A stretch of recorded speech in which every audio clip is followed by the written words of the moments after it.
we've got Kate here, who's an independent surrogate. Yeah, that's right. And, sorry, what, Carol? Carol, who's from the States. And Kaz, who's also from Surrogacy UK. So I thought we'd just do a brief sort of round table of who qualifies to be a surrogate.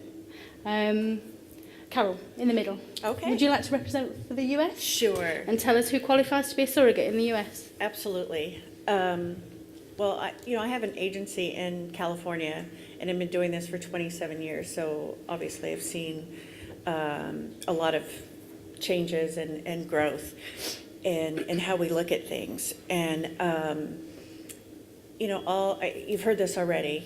Age is important, and her history, and making sure she's complication-free from pregnancies. But there's more to it. There's the psychological component that we believe is super important. Your heart can be in the right place, but it just may not be the right thing for you. So that type of evaluation is critical.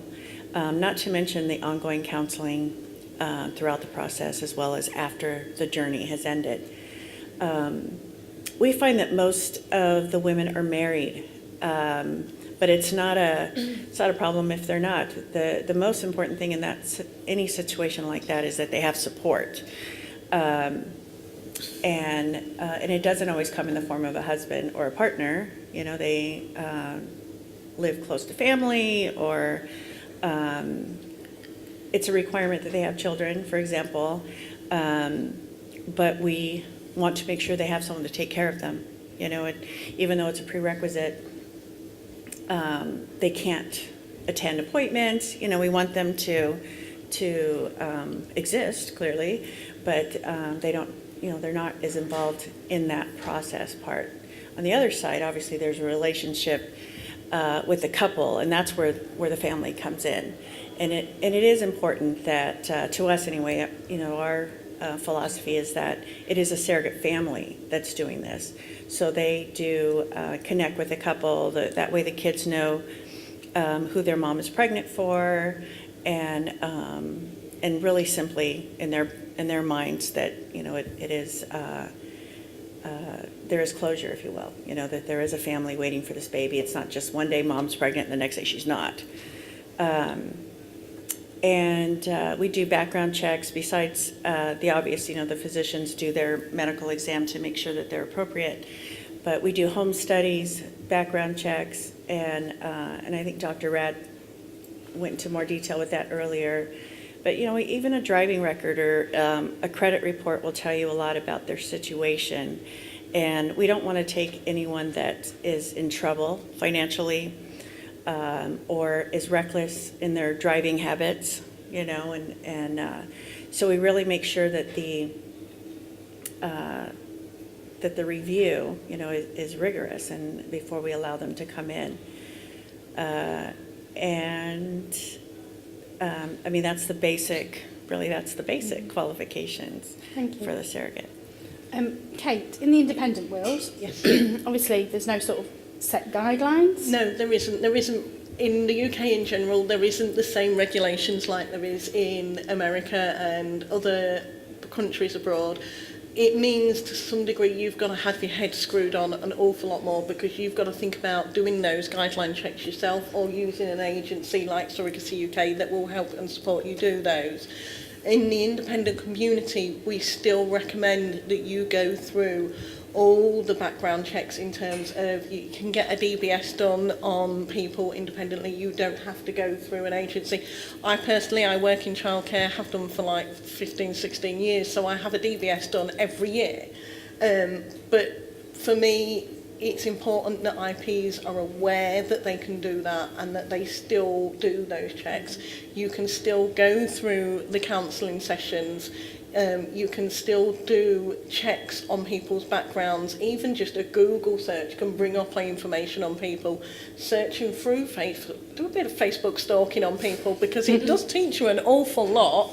When they're putting lots of drunken pictures on every Friday and Saturday night because they're out, are they really going to be the suitable person to bring your child into the world? It is about sort of screwing your head on and thinking logically that it isn't just about that 9 months of pregnancy. You've got to think about the lifestyle they're leading up to it, and making sure that you do your homework. And in the UK, it is about doing that homework independently, whether you use an agency as support or independently. It still needs to be done. And in the independent world, Yes. if somebody didn't want to go through those checks, I take it that would be a bit of a red flag, you Yes, know, for experienced people like you. Yeah. I admin several groups within the Facebook community, and if somebody was resisting having those checks done, it would be very much a red flag to the extent they would get removed from the groups, because if you're not willing to go through those checks, then there's a reason why. Then people have got something to hide. And within the Facebook community, the admins we have a group chat where we all, from the different groups, speak to each other. So it's not like a surrogate that's out for a con or a little bit hairy and not to be trusted can just nip into another group, because we do talk to each other. We all pass information on amongst them. And I know we talk to guys from Surrogacy UK. If we've got somebody that says, oh, I've been with them, we'll go and check.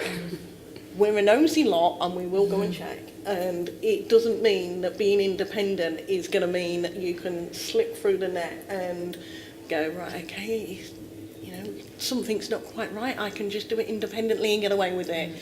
If you've got your head screwed on as an IP and still do those checks, they can't get away with it. It's the important thing for me. The foremost important thing that you do if you go independent is making sure you still do those background checks. Mm-hmm. Yeah. Kaz, do you want to talk a little bit about Surrogacy UK and what qualifies someone to be a surrogate member? Yeah, I mean, I think in recent years, Surrogacy UK has established itself as the go-to surrogacy organisation in the UK, if people indeed choose to go through an organisation. I think what it is, some people are just in that mindset where they prefer to have that safety net of an organisation when doing a surrogacy journey. We receive applications from surrogates who are 19 years old up to in the mid-50s, and we look at each application individually, on an individual basis. It's not like, I think in America you have, is it an age range? We do. 21 to 39, I think. Yeah, so Right. that doesn't exist here. It's basically, we look at each application individually. If there's no issues, I mean, we do have a minimum age of 21, yeah? So obviously a 19-year-old, we wouldn't accept them at this time. But if there was no issues with an application, it would go forward. If there were issues, we would never dismiss an application for reasons of, say, mental health, like you probably would in the States. That wouldn't be a definite no. You know, as I say, we look at each application separately and make a judgment call, basically, on who we can accept to be a surrogate member of our organisation. I think we probably decline about 25% of surrogate applications for various reasons. That could be social services involvement, drug use by maybe their partner, or if it's just in their household. What else did we say before? I think that what did we say? A big one for us, Surrogacy UK is quite an open organisation, and if we, honesty if we see, on the, we see a disparity between the application and what we actually see in person, then that would be a big red flag for us, because we accept, you know, a lot of people that maybe other people wouldn't accept. So like we take on childless surrogates, so you don't have to have a proven fertility, and we have quite a few. And older surrogates as well. Yeah, and in older their 50s as well, because you know, even if you've been sterilised or well, you can still potentially do IVF. So you know, we never dismiss. I think we had a joke earlier that actually I'm a 4-time surrogate and I wouldn't be allowed to do surrogacy in the States. No, that's it, yeah. You know, so there's lots of different criteria. So the rules are quite relaxed in the UK and at Surrogacy UK, but we pride ourselves as a board of trustees and as a membership of having really good judgment, because obviously we do have a duty to protect our members, and you know, that's what we're all about. So we don't always get it right. things sometimes go wrong, but the majority of the time we do. Yeah. So, what would an ideal surrogate look like in the independent world, Kate? There is no ideal surrogate, because to some degree every IP is looking for something slightly different. And the majority of the time when people ask to join, we will do things like the same as what you guys do. You look at the background checks where, you go through, find out whether, they've got proven pregnancy. If not, why they're looking at surrogacy. Is there a reason behind it?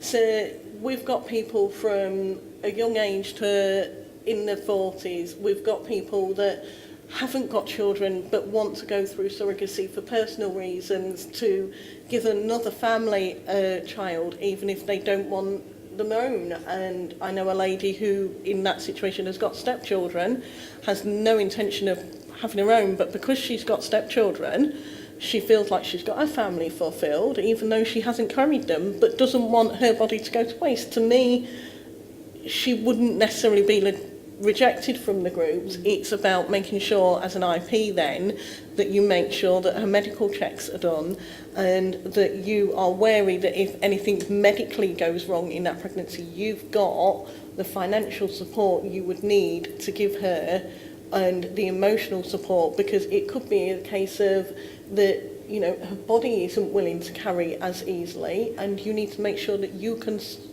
support that and go into it with your eyes open.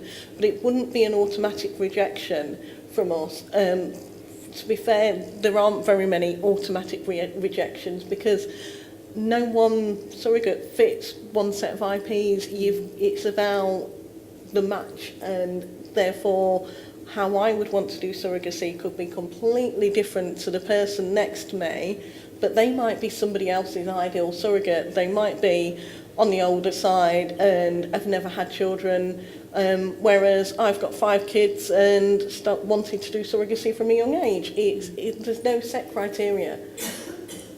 Carol, is there an ideal surrogate in the States?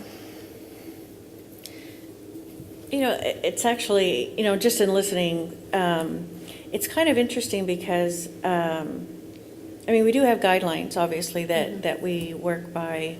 ASRM, the American Society for Reproductive Medicine, gives us a lot of information, and as I said, guidelines. But in addition to that,